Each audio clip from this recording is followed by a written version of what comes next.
Hey everyone, Matt King, the King Piers team, out here with another video showcase of the nation's very best engineering sound foundation repair. If you'd like to see more, we highly encourage you to visit us over on our YouTube and Facebook channels. If you've never visited before, it's a simple search, King Piers LLC. And while you're there, we'd really appreciate if you left a like and a subscribe.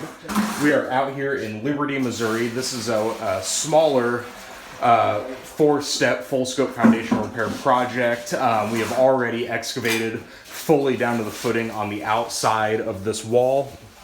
We've relieved all the outside pressure that was causing this wall to lean in. And once that was done, as you can see here, we have our 6x6s, angle iron, 30-ton bottle jacks.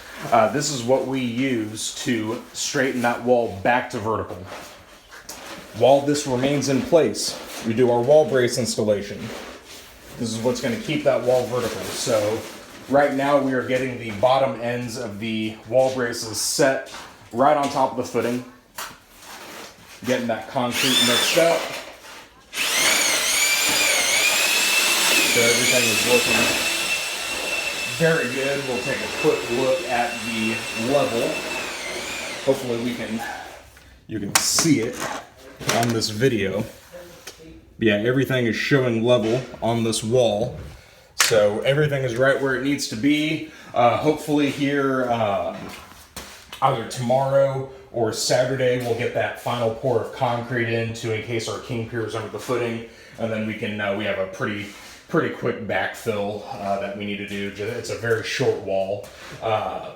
So yeah, everything is moving right along. Again, just to give a quick overview of this project, our four-step full-scope foundation repair projects boil down to straightening the wall, installing our King Piers under the footing to raise that footing back to its correct level elevation. That's that foundation wall that we straighten is on top of the footing, so we straighten the wall and then we pier the footing that the wall is on.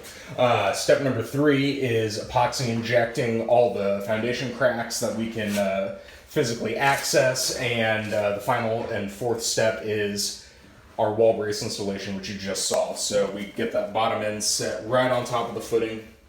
The upper end will eventually be tied in nice and neat to the floor joists. And that is pretty much it for this project. So we are very close to being done, about a day and a half left on this. So again, you can find all the updates for this project on our YouTube and Facebook channels if you just search for King Piers LLC. You can also go to our website, www.kingpiers.com. And don't forget, you can always reach us directly by phone at 1-816-288-4373.